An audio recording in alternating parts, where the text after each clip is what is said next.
La femme, c'est le 7 mars. La journée qui est réservée à la femme de manière générale à travers le monde, je pense, c'est le 8 mars. Et nous, de plus en plus au Sénégal, on est en train de nous rabattre sur le 7 mars pour des raisons bien précises. Ça correspond à l'événement de Talatender. Alors, qu'est-ce qu'on peut... quelle est la symbolique spéciale de cette journée? Merci Michel. Je précise qu'il y a aujourd'hui au Grand Théâtre une grande célébration de Talatender justement. Il y a une association de Walo Walo au Sénégal qui a tenu à célébrer de cette façon, disons, assez spectaculaire. Il y aura une pièce de théâtre, il y aura des défilés de mode, il y aura pas mal de choses, ce sera une belle manifestation.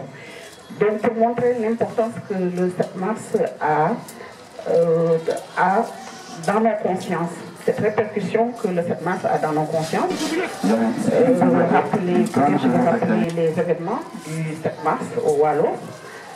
Il s'agit de l'Opéra d'Affaires, c'est-à-dire du suicide, si vous voulez, par le feu de femmes nobles avec leurs courtisanes. Il s'agit de Fatim Amar Ouriaïs Mbodj. Et les événements se sont passés le 7 mars 1820. 6 mois auparavant, le 21 septembre 1819, les morts Trarza de Mauritanie, envoyés par l'émir Ould Makhtar, avaient attaqué le Wallo par surprise. Et beaucoup d'hommes avaient été blessés. Il y avait des morts, mais beaucoup avaient été blessés. Et ils ont été acheminés, donc évacués vers Saint-Louis, à l'époque qui était la capitale de l'AOF. Il y avait donc les soins et tout. Donc ils ont été évacués à Saint-Louis pour recevoir des soins. Et les morts, Trarza, ont profité de cette situation pour faire des femmes, des esclaves sexuels, c'est le mot pour le dire, faire des enfants, donc des esclaves, des hommes taillables et corveillables. Mais qu'est-ce qui s'est passé? Il y a eu une surprise. On ne s'attendait pas à ce que ce soit des femmes qui conduisirent à la révolte. Donc il y a la fille du braque, Fatim Amar. Donc je vous en ai parlé tout à l'heure, Fatim Amar Ouriaïs Mbodj, qui est la maman des deux lumières, Nimbot Mbodj et Natayala Mbodj. Elle a pris le soin de les confier à leur tante, du coup, et elle s'est enfermée dans une case avec ses courtisanes et elles y ont mis le feu pour sauver leur honneur, parce qu'elles savaient ce qui les attendait. Elles allaient être des esclaves, voilà, corveillables, etc. Et ce qui s'est passé, par la suite, ce que les gens ne rappellent pas assez, c'est qu'il y a eu une vengeance de la part des Walo Walo. Ils ne sont pas laissés faire.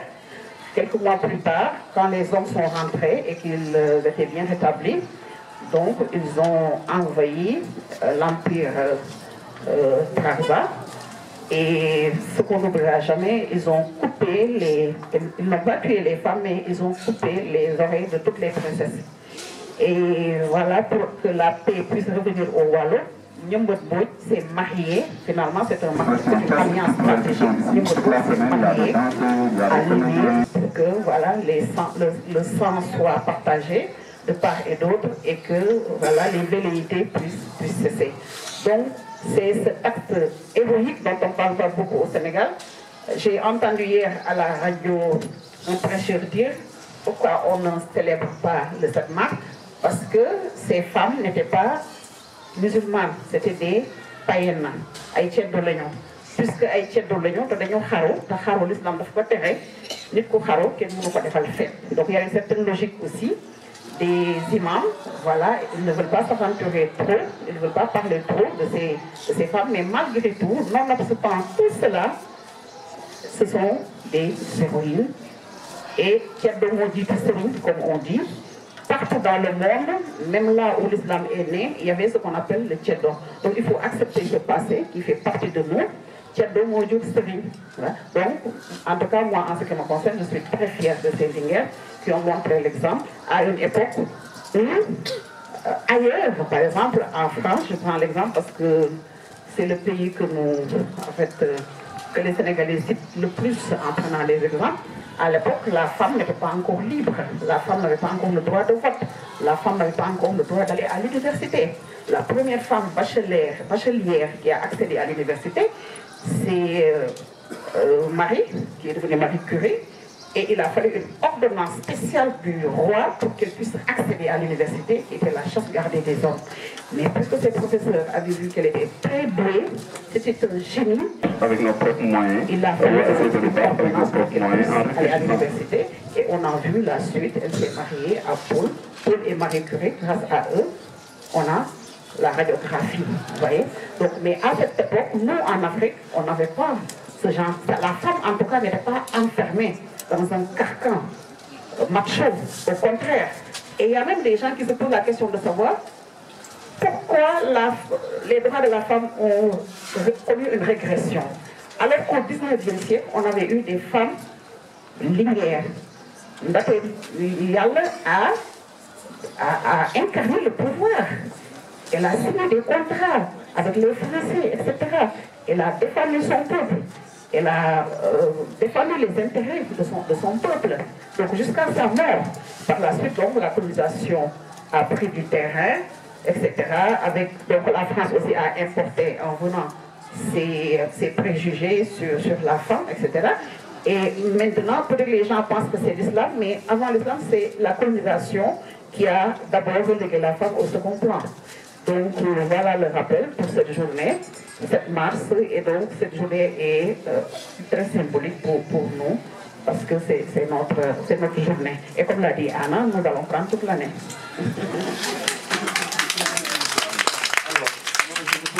Au-delà de cette considération de religieuse qui est tout à fait normale, parce que c'est pas sur des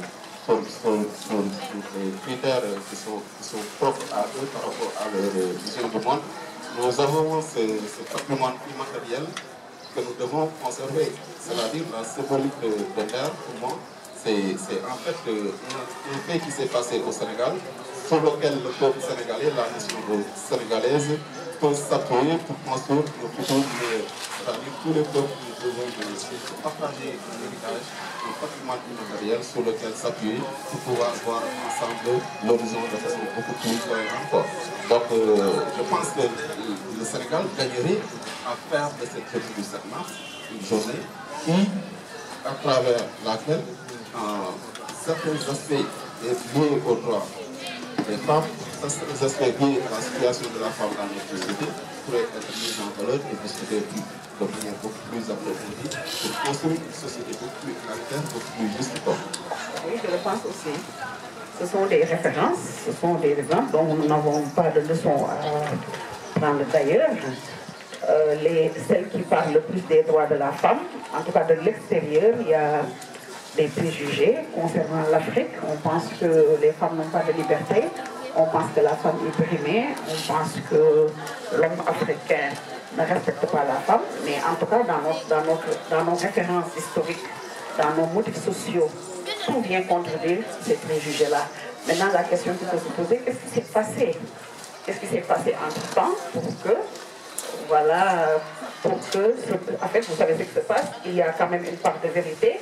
Les femmes n'ont pas encore tous leurs droits, surtout dans le mariage, où souvent elle est pauvre, elle n'a pas de moyens économiques et qu'elle soit obligée d'accepter, même souvent, l'inacceptable.